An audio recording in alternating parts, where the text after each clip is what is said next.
Assalamualaikum warahmatullahi wabarakatuh. Kembali lagi di channel Kanan Horor.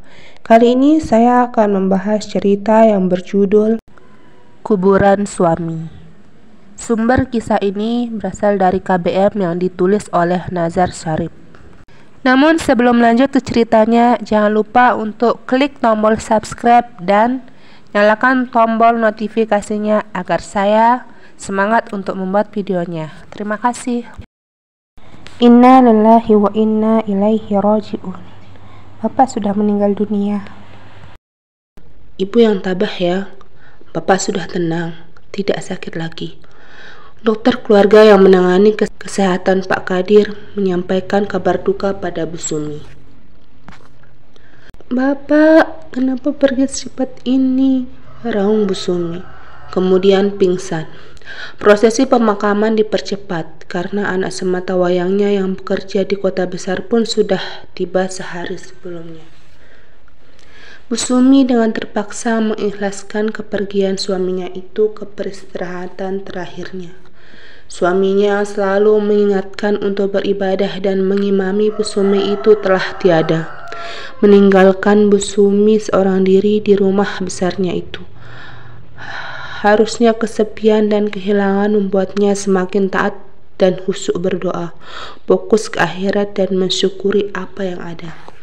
Tidak demikian dengan Bu Sumi. Dia tetaplah seorang wanita paruh baya dengan kehidupannya sendiri, yang masih silau dengan kemewahan dan punya ambisi untuk memiliki harta lebih banyak lagi. Sehingga dia melakukan hal-hal yang tidak pernah dia lakukan sebelumnya. Semenjak kepergian sang suami, awalnya Bu Sumi mengalami kebingungan, seperti hilang arah. Sang anak sematawayangnya pun mengajak untuk tinggal di kota, tapi dia tidak mau. Alasannya ada banyak kenangan yang tidak bisa ditinggalkan. Dengan mengurus rumah besar peninggalan suaminya, dia merasa bahagia, ungkapnya. Sang anak yang bernama Rahmat itu pun akhirnya pasrah.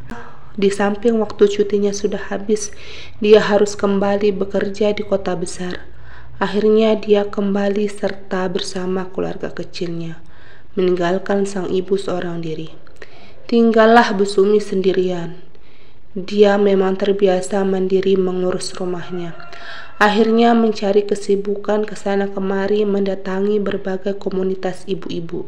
Namun sayangnya bukan majelis taklim, bukan pengajian yang sering dia datangi, melainkan komunitas ibu-ibu arisan emas dan barang-barang branded di kota kecil itu, yang kebanyakan isinya ibu-ibu sosialista.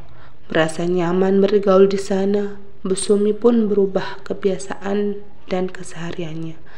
Seakan tak berbekas, sebulan setelah kematian suaminya, yang awalnya masih biasa saja mulai berubah.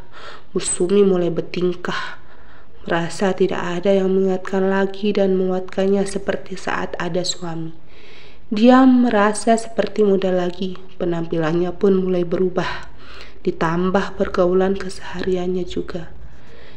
Biasanya ia menutup kepala dengan kerudung instan. Sekarang dia lepas saja. Rambutnya yang pendek sebahu, kadang dia ikat dan kadang pula dibiarkan begitu saja. Dan bajunya dulu terusan panjang berganti menjadi kaos lengan panjang yang bermerek serta perhiasan gelang di pergelangan tangan kanan dan kirinya. Dengan peninggalan harta yang dimiliki, Bu Sumi mulai berpikir untuk membisniskan uangnya. Larangan suaminya dahulu untuk menjauhi riba dilupakannya. Yang ada di pikirannya hanyalah bagaimana mempertahankan kekayaannya dengan cara apapun. Dan keahliannya bicara, banyak orang yang kena jerat pinjamannya. Padahal kalaupun di rumah saja Bu Sumi tidak kelaparan, ada harta peninggalan, juga gaji pensiunan mendiang suaminya, seorang pejabat dahulu, dan juga kiriman dari sang anak sematawayangnya yang bekerja di perusahaan kota besar. Harusnya lebih cukup semua itu. Entah apa di dalam pikirannya sehingga nekat menggandakan uang dengan cara meminjamkan uangnya pada orang yang membutuhkan. kemudian menarik bunganya hingga orang menjadi kesusahan. Alih-alih membantu, malah menjadi beban bagi orang lain di kemudian hari. Dengan langkah perlahan, Bu Sumi memperhatikan orang di sekitarnya. Berada di pasar emperan, di belakang bangunan pasar induk bertingkat. Ada banyak pedagang kecil di sana, ada warung-warung sederhana, ada yang jualan di kios berdempetan, dan ada juga pedagang kecil emperan di pinggir jalan. Kebanyakan pedagang emperan itu ibu-ibu, dari jualan sayuran, ada jualan ikan, dan ada juga yang jualan sembako emperan yang tak punya kios. Biasanya pedagang yang membawa barang ala kadarnya. Kondisi di belakang pasar induk itu terlihat kumuh dan semraut. Dengan santainya Bu Sumi menghampiri ibu-ibu yang jualan sayur dan ikan di emperan pinggir jalan. Karena dia kenal pedagang kecil itu dan tahu rumahnya. Dengan senyum dan sapa dia dekati. "Masih banyak ya, Mbok, dagangannya ini?" "Sudah sore loh." Bu Sumi membuka percakapan. Bu Sumi, iya, makin muda aja nih," sahut Mbok Inah, pedagang sayur yang jualannya masih banyak itu. "Iya, Bu Sumi tampil beda," sahut Mbok Ijum, pedagang ikan yang jualannya juga banyak. "Bisa saja deh, Mbok berdua muji saya, hehe," kekeh Bu Sumi. Senang dipuji dengan pakaian kaos lengan panjang di tanggah, gelang kemerincing dan celana jeans kekinian yang dikenakannya. "Musim panas begini, saya mudah lelah dan kepanasan loh, Mbok. Jadi suka berpakaian santai seperti ini." Dengan gayanya yang dibuat-buat. "Mau beli apa nih, Bu? Masih banyak nih sayurannya. Ikannya Mbok Jum juga banyak," tanya Mbok Inah. "Saya pilih-pilih dulu ya, sayur dan ikannya.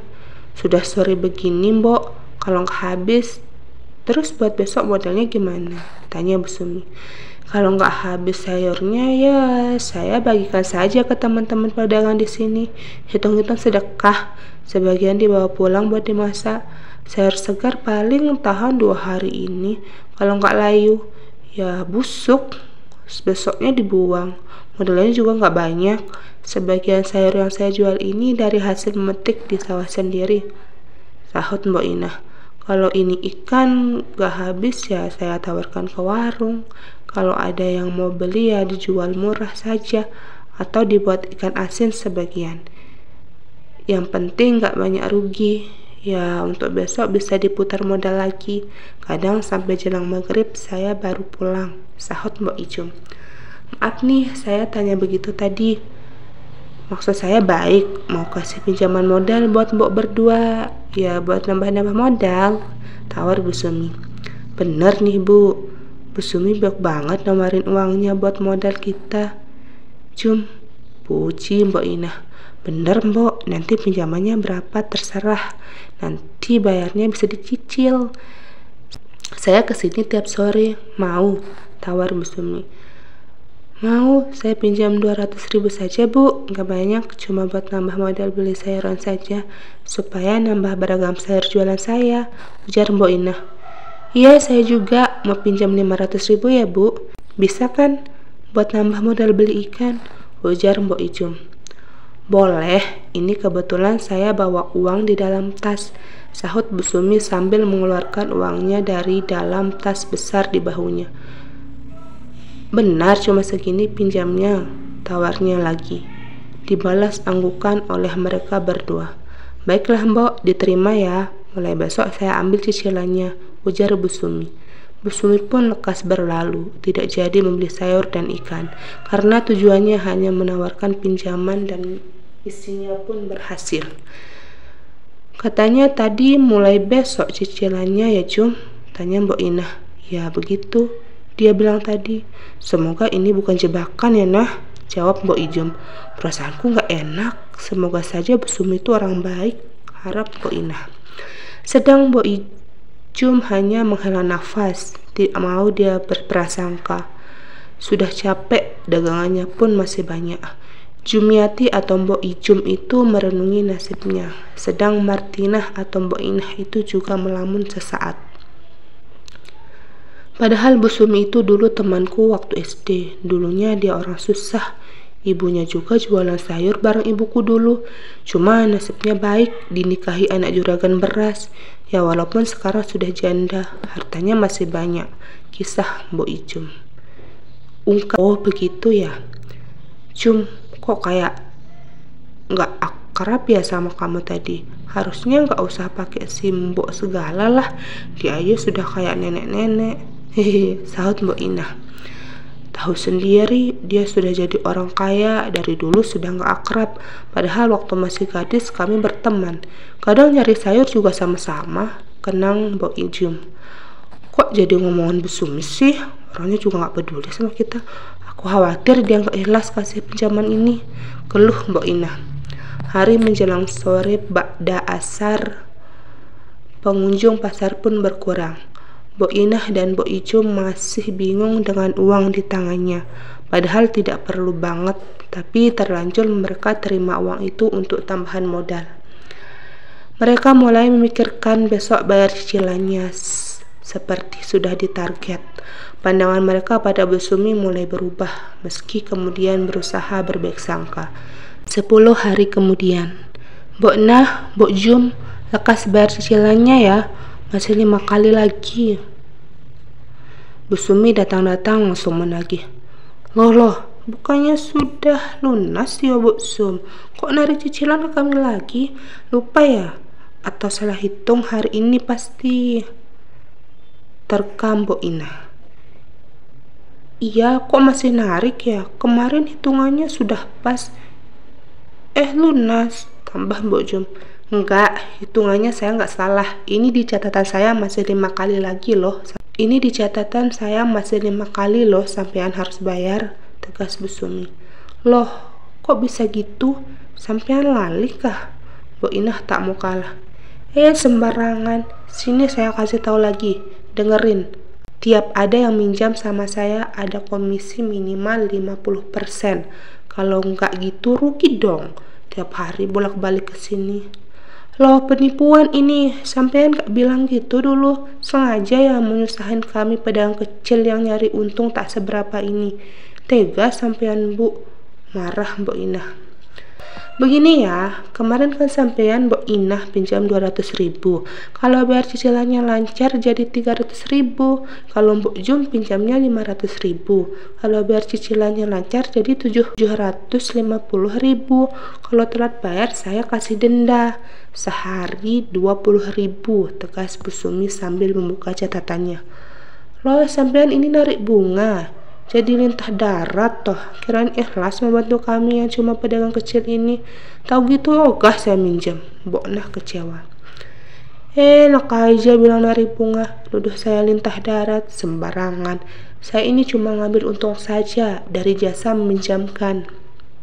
Sama tenaga saya kesini tiap hari narik cicilan. Abang nggak capek? Ya capek lah. Kalau nggak untung ya rugi dong saya. Ingat ya, ini harus dibayar 5 kali cicilan lagi. Mana duitnya buat hari ini? Ayo cepat setor, tagih Busumi pada mereka berdua. Ini, ambil 20.000. Kok ikhlas saya? Marah Mbok Inah. Ikhlas nggak ikhlas ya, yang penting bayar, sambut Busumi. Tega kamu Bu Sum, kami cuma pedagang kecil, belum tentu dapat untung tiap hari. Gak kasihan sama kami, keluh Mbok Ijum. Terserah mau ngomong apa, kalian berdua pun belum tentu kasihan sama saya. Bolak-balik tiap hari. Sini duitnya, bayar cicilanmu yang ke-11, tagih Busumi pada Mbok Ijum. Ini gak ikhlas pokoknya disuruh bayar lebih. Mbok Ijum pun kesal. Mau gak ikhlas, yang penting bayar. Dengan cepat Busumi pergi setelah menulis di catatannya. Ya Allah, begini rupanya. Dikira Busumi itu orang baik, senang bantu. Ternyata mau nyari untung. Kapok ditawarin modal lagi. Iya kapok, gak mau lagi pokoknya. Mending modal seadanya. Busumi kembali mencari nasabah baru lagi kali ini. Di sebuah warung, dia lihat ada penjual gorengan yang lumayan laris. Ia pun menghampirinya. Mbak, gorengannya masih anget kah? Tanya Busumi. Enggih Bu, masih anget ini. Baru saya angkat dari penggorengannya, sahut mbaknya. Bungkus tempe tahunya 2 ya, pinta Bu Sumi. Enggih Bu, jawab si mbaknya. Jualannya laris ya Mbak? Alhamdulillah Bu, jawab tukang gorengan. Saya perhatikan kok muka mbaknya murung gitu, ada masalah ya? Maaf saya kepo, Bu Sumi pura-pura peduli. Enggih Bu, sebenarnya saya belum bayar kontrakan sama lapak jualan ini dan tagihan utang juga. Bingung saya Bu, soalnya uangnya nggak cukup, keluh mbaknya. Oh gitu, saya kebetulan bawa uang. Kalau mbak ada keperluan mungkin saya bisa bantu, tawar Bu Sumi. Hah, ibu mau bantu? Beneran? Iya, kalau mbak memang perlu. Berapa? Keperluan saya banyak Bu. Apa ibu mau beneran bantu? Lah, iya beneran lah, masa bohongan?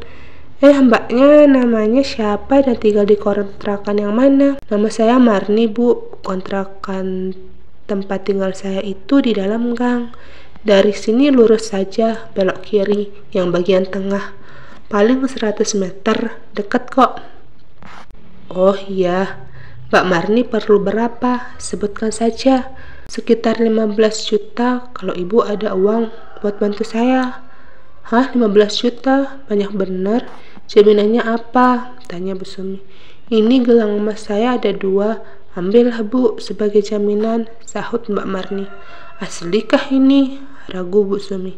Asli Bu, itu emas suami saya yang belikan buat mahar nikahan dulu. Ibu bawa saja, Pak Marni meyakinkan. Ya sudah, ini kebetulan saya bawa uangnya nih. Terima ya, mulai pekan depan dicicil, saya kasih waktu 5 pekan. Tiap pekan saya ambil. Siapkan uang cicilannya 4,5 juta. Mulai pekan depan jumlahnya tidak boleh kurang. Bu Sumi semangat kasih pinjaman. Bu Sumi segera berlalu setelah berselfie ria. Sedang Mbak Marni si penjual gorengan masih kaget. Dikiranya bercanda, ternyata beneran dikasih. Menetap uang yang banyak, seketika dia terharu bisa membayar utang-utangnya dan membayar kontrakan. Keharuannya tidak lama, seketika dia ingat tiap pekan harus menyediakan 4,5 juta. Usaha gorengannya paling untung banyak, sehari 200.000, mungkin kurang dari itu. Dikali seminggu hanya terkumpul sekitar 1 jutaan. Karena bayar ini itu, seketika dia memikirkan jalan pintas. Sungguh bertambah beban pikirannya. Sepekan pun berlalu. Ibu Sumi akhirnya mendatangi Ibu Marni si penjual gorengan untuk menagih hutangnya. Sampainya di sana, Marni, kamu di dalam kan? Ayo bayar cicilanmu. Kok nggak ada sahutan? Marni, kali ini lebih keras dia menggedor pintu kontrakan. Tetangga kontrakan sebelah yang merasa terganggu pun keluar dan menghampiri. Ih, siapa sih ibu ini? Berisik banget. Nggak tahu orang habis capek kerja apa? Tegur tetangganya Marni. Nyari siapa sih sampean di situ? Seorang pria berkumis dengan perut buncit tanpa baju keluar dari pintu kontrakan di sebelahnya. Hei, sampean nyari siapa? Berisik banget, mengganggu istirahat orang saja, keluhnya. Maaf, saya Sumi, mau nyari Marni. Yang ini kan tempat tinggal kontrakannya ya? Tanya Bu Sumi. Betul, orangnya nggak ada. Apa yang ditungguin? Ketus si bapak itu. Loh, penting ini, makanya saya tungguin. Tapi nggak dibukain pintu dari tadi, sahut Bu Sumi. Rina, cepetan sini. Lihat banget panggil pria itu pada istrinya. Apa toh Pak? Teriak-teriak. Saya kan lagi masak di dapur, sahutnya. Ini kamu urus ibu ini, aku mau mandi. Ada yang bisa dibantu Bu? Ucap Rina ramah. Maaf mengganggu, jadi begini Mbak, saya kan ada keperluan sama Marni, tapi orangnya nggak jualan di depan, jadi saya nyari kesini, tutur Bu Sumi. Ada keperluan apa ya Bu? Sepertinya penting, tanya Rina. Begini, pekan lalu Marni utang, pinjam duit saya 15 juta.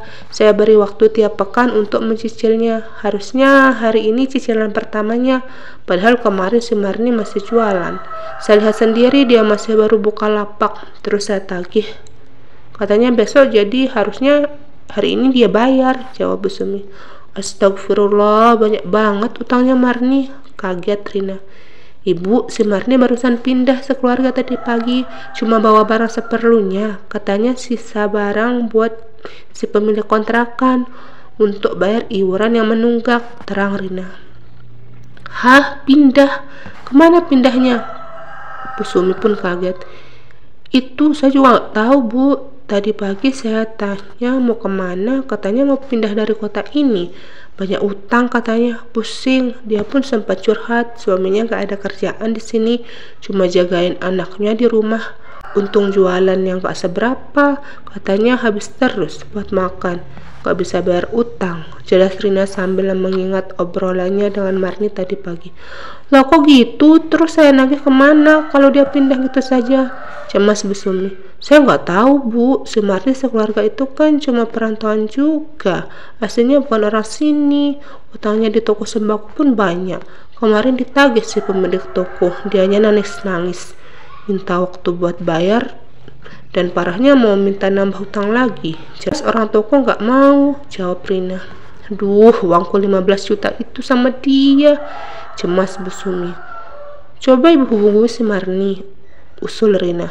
Loh, katanya pas awal ketemu dulu dia bilang gak punya handphone. Pikiran Bu Sumi kemana-mana. Ada, Bu, handphonenya sama suaminya. Dia aja yang gak mau kasih nomornya, jelas Rina. Coba minta tolong sampean hubungi ya. Please bantu saya, harap Bu Sumi. Sambil menghela nafas, dengan malas Rina masuk ke dalam dan mengambil handphonenya. Berulang kali dia coba menghubungi Marni. Gak aktif, Bu. Rina mulai memikirkan kerjaannya di dapur. Waduh, gimana nih, cemasnya. Waktu ngasih pinjaman ada jaminannya nggak? Tanya Rina. Ada nih 2 buah gelang, katanya si emas. Bu Sumi mengeluarkan gelang itu dari dalam tas. Kebetulan dibawanya. Kok gelang emas begini? Asli kah? Tanya Rina. Katanya sih emas asli. Gugup Bu Sumi, khawatir nggak asli. Udah, itu saja Bu jual buat nutupin pinjaman si Marni. Kalau itu emas asli, banyak itu duitnya. Ya sudah ya Bu, saya mau lanjut masak lagi. Permisi, pamit Rina sambil masuk ke dalam. Ya wes, makasih ya udah bantuin. Bu Sumi pun melangkah pergi, pulang dengan kecewa. Keesokan harinya jam 8 pagi, Bu Sumi sudah ke pasar induk naik ke lantai 2, mau menjual gelang emasnya itu. Dia berharap uangnya banyak, bisa mengganti uang yang dibawa kabur Marni. Permisi Mbak, saya mau jual 2 buah gelang emas ini. Diserahkannya gelang itu pada pemilik toko untuk diperiksa. Maaf Bu, setelah saya periksa 2 buah gelang ini cuma gelang emas sapuhan, kata si Mbak yang di toko. Hah, maksudnya? Kaget Bu Sumi. Gelang emas itu keduanya imitasi, terbuat dari kuningan biasa yang disapuh emas. Artinya kandungan emasnya sangat sedikit. Maaf, kami tidak membeli perhiasan KW begini.